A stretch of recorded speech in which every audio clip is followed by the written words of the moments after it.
Hay zonas del planeta donde las reglas que queremos conocer parecen desvanecerse. Regiones remotas, cuerpos de agua antiguos, espesuras inexploradas, lugares donde la lógica se queda corta, donde los relatos coinciden, incluso cuando los testigos jamás se han conocido. A lo largo de las últimas décadas, miles de personas aseguran haber visto algo imposible, criaturas que no encajan con ninguna especie conocida, seres que parecen salidos del folclore, pero con detalles demasiado consistentes, imaginación colectiva, errores de percepción o fragmentos de una realidad más antigua, más salvaje, que aún no ha sido registrada por la ciencia. Hoy en el canal Maldito te presentamos 5 avistamientos reales documentados en distintas partes del mundo, 5 testimonios que no se pueden descartar tan fácilmente, 5 encuentros que podrían cambiar tu forma de ver lo que te rodea. Advertencia: si alguna vez has sentido que te observan en medio del bosque, cerca de un lago silencioso o al cruzar una carretera desierta al anochecer, quizás no fue solo tu imaginación. A continuación, comenzamos con el primer caso. Un guardabosques veterano, una noche helada de febrero y una figura demasiado alta para ser humana. Historia 1. La noche en que vi a Bigfoot. Ubicación: Parque Nacional de Olympic, Washington, EEM2, año 2006. Durante casi 20 años, Elmer Becker fue guardabosques en una de las zonas más densamente arboladas del noroeste de Estados Unidos. Nunca fue alguien dado a exagerar, todo lo contrario, era metódico, escéptico y tenía el tipo de voz que te hace creer que todo lo que dice es cierto. Aquel invierno de 2006, una serie de tormentas azotó la región y se le pidió revisar un tramo del sendero que bordeaba la base sur del Monte Olympus a las 4:30 de la mañana. Sabía que no encontraría a nadie a esa hora, o al menos eso creía. Mientras avanzaba a pie con su linterna, notó un silencio inusual. No había viento, ni crujidos, solo el sonido de su respiración dentro del pasamontañas y el eco muy tenue de ramas quebrándose en la distancia. Al llegar a un claro entre los pinos, la linterna captó algo que no supo cómo describir al principio: un bulto oscuro, agazapado, como si estuviera hurgando en el suelo. Pensó en un oso, pero no era la temporada. Entonces esa cosa se puso de pie, y Elmer supo de inmediato que aquello no era un animal cualquiera. Medía más de 2 metros, estaba cubierto de pelo oscuro y espeso, pero su postura era demasiado humana. En un solo paso atravesó medio claro, sin mirar atrás, como si ya supiera que alguien lo estaba observando.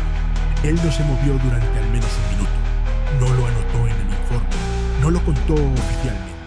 Pero semanas después, otros 2 trabajadores de mantenimiento reportaron huellas profundas en la nieve, de casi 50 centímetros de largo, en esa misma zona. Dicen que Elmer jamás volvió a patrullar solo, y que aún hoy, cuando alguien menciona la palabra Bigfoot, prefiere no hablar del tema. Historia 2. El Corral Vacío. Avistamiento del chupacabras. Ubicación: San Sebastián, Puerto Rico, año 1995. El 3 de agosto de 1995, la familia Díaz Lugo despertó con una imagen difícil de borrar. La cerca del gallinero estaba rota, las bisagras de la puerta forzadas desde adentro y en el interior. Un silencio absoluto. 38 gallinas, todas muertas, sin signos de pelea, sin ruidos previos. Solo 2 pequeñas incisiones en el cuello de cada animal, y lo más inquietante, sin una sola gota de sangre en el suelo. El veterinario local descartó depredadores comunes. No había huellas de perros, ni zorros, ni humanos. Tampoco mordidas, solo las incisiones. Esa misma noche, el hijo menor de los Díaz, Matías, de 11 años, juró haber visto algo en el campo de plátanos detrás de la casa. Una figura agazapada, de movimientos rápidos, con ojos rojos que brillaban en la oscuridad. El padre pensó que había sido una alucinación causada por el miedo, pero al día siguiente, 3 familias vecinas reportaron lo mismo: corral abierto, animales muertos, sin sangre, y una niña dijo que vio algo como un perro con púas, que desapareció cuando la luz del porche se encendió. Los noticieros locales comenzaron a hablar de una criatura mítica, el chupacabras, un ser nocturno que se alimenta no de carne, sino de sangre, y que parece moverse sin dejar rastro. Las autoridades no encontraron pruebas suficientes, pero esa zona de San Sebastián aún recuerda lo que ocurrió. Y desde entonces, ningún ganadero duerme con las puertas sin seguro, ni con las luces completamente apagadas. Historia 3. Nessie bajo la niebla. Ubicación: Lago Ness, Escocia. Año 2012. A las 6:17 de la mañana de un martes brumoso de septiembre, la cámara de vigilancia del embarcadero de Foyers, al sur del lago Ness, registró algo inusual. Una protuberancia oscura, alargada, deslizándose por el agua a contracorriente.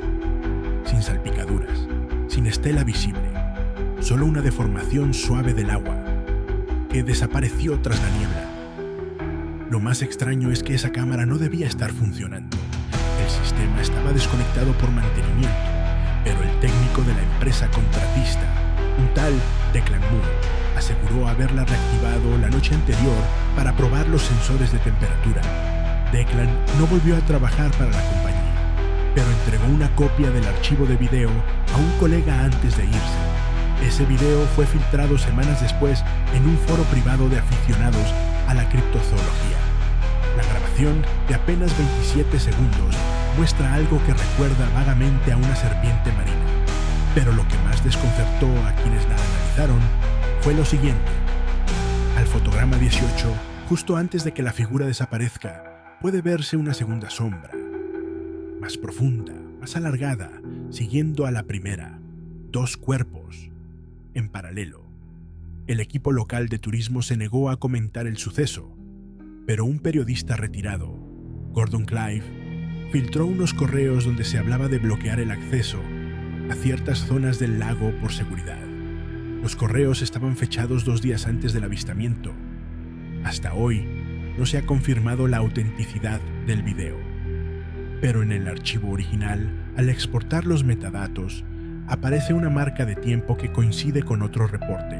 Ese mismo día, una familia canadiense que alertó de vibraciones extrañas en el agua, mientras paseaban en kayak.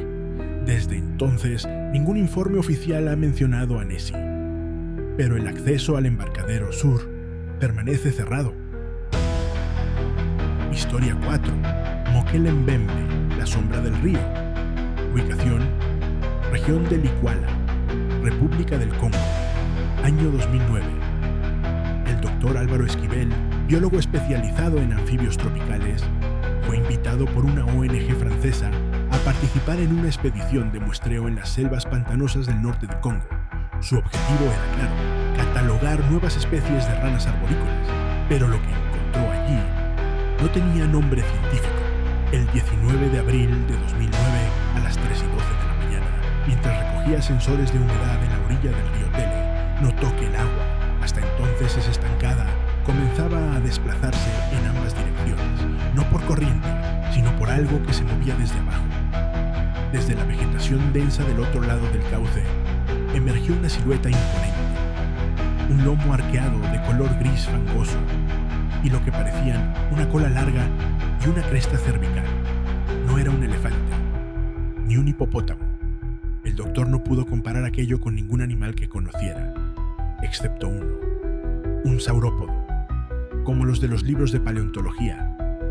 El ser se sumergió lentamente, dejando un remolino espeso de lodo y raíces flotantes, y durante casi 3 minutos el agua quedó absolutamente inmóvil, como si el río hubiera quedado en pausa. Esa noche, el campamento fue evacuado por la propia ONG. El motivo oficial: movimientos de tierras inusuales en la zona. Pero Esquivel nunca olvidó lo que escuchó antes de abandonar el lugar. Uno de los guías locales, un hombre de voz seca y casi sin dientes, lo miró y dijo solo una palabra: Mokele. En la lengua lingala, Mokele Mbembe significa el que detiene el curso del río. Historia 5. El hombre polilla de Point Pleasant. Ubicación: Virginia Occidental, Wyoming. Año 1966. Todo comenzó la noche del 15 de noviembre de 1966, cuando dos parejas jóvenes regresaban en coche por una carretera secundaria cerca de la antigua fábrica de TNT de Point Pleasant. Eran poco más de las 23:40 cuando divisaron lo que pensaron que era un hombre parado en medio del camino. Pero no era un hombre. Tenía el torso de un ser humanoide, pero su piel era grisácea, tensa, como si estuviera cubierta de una capa de polvo. Y lo más inquietante, dos alas negras, pegadas como las de un murciélago, sobresalían desde su espalda. En su rostro no había expresión, solo dos ojos rojos, redondos y brillantes, que no parpadeaban. La criatura se alzó en el aire con un salto seco y lo siguió a lo largo de más de 5 kilómetros. No volando como un ave, sino planeando sin batir las alas. No importaba cuán rápido aceleraran. La figura se mantenía a pocos metros del coche, sobre el parabrisas. Al día siguiente, las autoridades lo tomaron como un caso de histeria colectiva, hasta que se acumularon más de un centenar de avistamientos similares en menos de 2 meses. Muchos de los testigos reportaron el mismo patrón: sueños inquietos, zumbidos antes del encuentro y una sensación extrema de ser observados incluso en interiores. Algunos empezaron a decir que el ser no era un animal, ni siquiera un monstruo, sino una advertencia, porque el 15 de diciembre, exactamente un mes después del primer avistamiento, se produjo el colapso del Silver Bridge, una tragedia que costó 46 vidas, y desde entonces nadie ha vuelto a ver al ser, con una excepción: un informe sin firmar, recibido por una emisora local en 2017, afirma que algo muy similar fue visto cerca de un puente en construcción en Ucrania. El correo venía sin remitente, solo una frase escrita al final. Él solo aparece antes de que algo se rompa. Dicen que el mundo moderno ha sido completamente cartografiado, que ya no hay zonas sin explorar, que todo lo que existe puede explicarse. Pero si eso fuera cierto, ¿por qué siguen apareciendo testimonios como estos? Y si lo que llamamos leyendas fueran solo fragmentos de una realidad más antigua, una que hemos olvidado, o peor aún, una que hemos decidido ignorar. Sea cual sea la verdad, lo cierto es esto: cada uno de estos casos fue real para quien lo vivió, y todos ellos siguen sin explicación. ¿Y tú? ¿Qué harías si te encontraras cara a cara con algo que no debería existir? Déjanos tu teoría en los comentarios, antes de que sea demasiado tarde.